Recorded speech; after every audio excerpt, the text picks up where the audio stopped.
A great way to make sure we're engaging all students and not leaving anybody behind is frequent checks for understanding in the remote or hybrid learning setting. It's definitely harder to check for understanding when we can't be amongst our students, but there are still ways to accomplish this in the virtual classroom. So remember, start where you are, use what you have, and do what you can. So let's look at some strategies that would work with remote learning or hybrid learning. Polls are a great tool to do an informal check-in of your students' learning. There are preloaded Zoom polls that you can use where you can preload the specific polls in your recurring meetings to ask things like, are you ready to move on? Rate your level of understanding, or even something as simple as this or that. These generic questions can allow for impromptu polling over the course of your lesson. The drawback with the Zoom preloaded polls is that you don't get specific user information, so you may want to opt for a tool like Poll Everywhere or Mentimeter. Poll Everywhere is really nice because it has a great app that embeds directly into your Google Slides and allows you to ask a variety of questions. Mentimeter similarly can be embedded into your Google Slides and has a variety of question types that you can ask your students. So consider using frequent polling as a way to gauge your students' understanding or even gather specific information that would tell you where they are. Similarly, you can use mid-class pauses or digital exit slips for frequent checks for understanding. So consider a Google form for a self-rating where students can rate where they are in a specific skill. Maybe a Google question for a planned or even pop-up question mid-class. A Padlet where students can kind of crowdsource ideas and understanding and you can gauge where students are around a specific topic. Maybe a Jamboard is a place for students to show their work so that you can see if they're understanding the new skill. Even something as simple as a Zoom chat or the meeting reactions in Zoom can give you quick on-the-fly pulses for students and how they're doing around a specific topic. So have a variety of tools at your fingertips for planned and impromptu checks for understanding mid-class or for exit slips. We know we use a variety of platforms that have check for understanding embedded right into the tools. Teaching platforms like Nearpod and Peridot, tools like Edpuzzle, Actively Learn, Newsela, and ListenWise all offer stopping points with different kinds of texts. AP Classroom has a great progress monitoring system for those who are using AP. Kahoot, Quizzes, or Quizlet, and also Socrative are great game platforms that can challenge your students but also provide great insight into how they're learning. So you probably use a number of these platforms. We want to make sure we're using them for their check for understanding and progress monitoring features. We know in the classroom that mindful eavesdropping is a really great tool. We're often walking around class, maybe listening to conversations or peeking over a student's shoulder as they're working on something. This kind of mindful eavesdropping can be a little bit tricky to mimic in the virtual setting, but it's certainly not impossible. If students are in breakout rooms, you can join their breakout rooms and listen. Terry Young's pro tip is to do so with your camera off to kind of be less intrusive and just listen. You can monitor their docs while they're working semi-synchronously, popping in and out through Google Classroom to monitor their progress and see how they're doing. Hapara we might typically think of as a tool to just make sure students are on task or on the right tab, but it can also be a progress monitoring tool as a way to kind of gauge where students are. You can have a nice whole class at a glance look at how students are doing.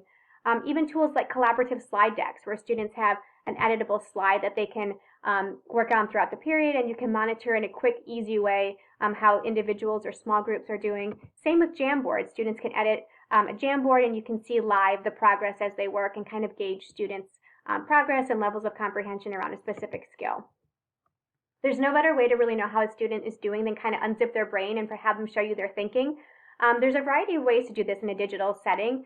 You can use either live or recorded whiteboard work with platforms like ClassKick or Explain Everything, where you can have students live walk you through their work or even record their work and send it to you so you can really get a sense of how they're working through their topic. Maybe live or recorded explanations for wrong answers, maybe even using an app like Mote, which is an audio recording app. If a student can explain why something's wrong, it's a really great gauge of their understanding. Or a live or recorded justification of their work using a platform like Screencastify or Flipgrid. Flipgrid can function like Screencastify, where students can share their screen and walk you through something. So that can be a really nice, easy way to capture students' thinking very quickly. Whip-arounds might be a tool we use in the physical classroom. It might be a bit daunting to think about a whip-around in a remote classroom as well, but you can certainly try it. If you can think of a question that kids can answer, that's maybe 15 seconds or less. It can be a worthwhile use of 5 or 10 minutes to kind of go through each of your students, ask them to hover their mouse over the unmute button, click on mute, and respond to the question. By the end of it, you've heard each of your students' voices. Each student knows that they're going to be called upon and they're kind of accountable to stay with you during class. And by the end of class, maybe you've said each student's name and felt a little bit more connection with each kid. So there's some benefits beyond the comprehension check, but there's a really great kind of quick system to get students to gauge their understanding, maybe have a quick rating scale that you're jotting down as you go student by student, and by the end, you have a really quick way to know how kids are doing. Featured speakers, another nice strategy where you structure lessons so small groups of students are responsible for maybe answering questions during a targeted segment of class, discussing a targeted part of a text or topic, maybe sharing their response for specific questions. So during their time, the small group of featured speakers are the only ones with their cameras on. Everybody else has a camera off, and students know that in their group of 5 or so, they're the ones responsible for the discussing or answering of questions, and you have a much more targeted sense of individual students versus a whole class of 28 or 30 kids where it's harder to tell where all kids are. So it might look something like this. So for chapter 1, teams 1 and 2 are discussing, chapters 2, teams 3 and 4 are discussing, and so on, so that by the end of discussing chapters 1 through 3, you've gotten to hear small groups of students discussing and hopefully everybody's voice over the course of the period. Obviously, working with individuals and small groups is a really helpful way to gauge comprehension, and we have lots of ways to do that in our given structure. So individual breakout rooms during semi-synchronous work time, have all the kids in their own breakout room and pop in and out of each one to talk to kids. Jeremy Little likes a Google Meet and Zoom combination. He has the whole class working in the Zoom classroom, and he's popping out individual Google Meet invitations to small groups or individual students. He's muting and turning off his video for the main Zoom session and popping over to Google Meet as a way to both monitor the whole class and work individually or with small groups.